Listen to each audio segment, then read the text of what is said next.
The theme that we've chosen for this salon is religion, the quest for ideal heroism. This is the title of the last chapter of Ernest Becker's Birth and Death of Meaning, second edition.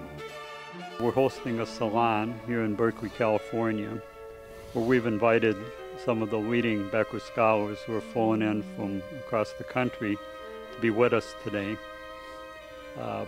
This will hopefully be the first of other salons that will be conducted in different locations involving other Becker scholars who represent the first generation of people who grappled with his work, in some cases met him personally.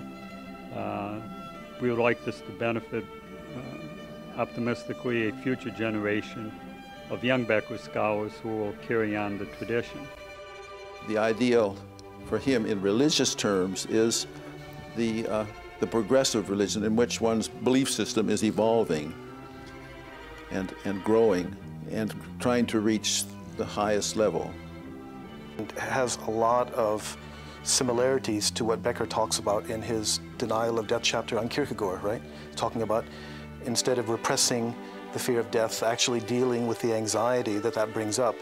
And I think that's clearly what goes on in Buddhist practice when one is meditating. Well, he has two views, and one is a much more elitist view, and it's the view that authentic religion begins on the other side of dealing with your character armor, of dealing with all of the ways in which you try to use your own sense of heroism to deny your mortality. His was a completely different view of it, and it was not a secular thing, and it wasn't a question of holding society together. It was really something that enabled individuals to transcend society and all of the fictions that are created by us living in society. So, as I said, I think we all look at it in a different perspective. In terms of Becker's ideas about religion and the sacred and so forth, that we don't really have a choice to be playing in the game of religion or not. If we are human beings, we are involved in a quest for meaning, and that's at heart a religious quest. You're always playing with language, not because there's a strict way of talking about God. There isn't. This is all you got. It's like Tillich saying, you know, never say only a symbol. That's all we got. But the irony is that our struggle against evil always becomes something that's aimed at human beings, and we end up becoming murderers. If it's true that culture is religious through and through, then when you look at, say, American culture, what I think we're seeing is conflicts of different types of religions. And for me, our economic system, that is the predominant, the main missionary religion.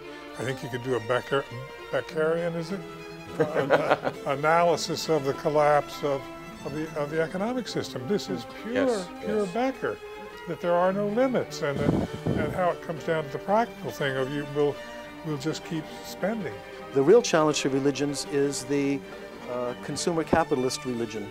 And if we don't find a way to deal with that, you know, we're going to destroy ourselves because it's going to destroy the biosphere. So to some extent, we're in a race against time, I think, but that Becker could conceivably play a role in helping us wake up to what religion really should be about. The genius of Becker is that we can get what we want out of it. I mean, there's so much there. It's absolutely amazing.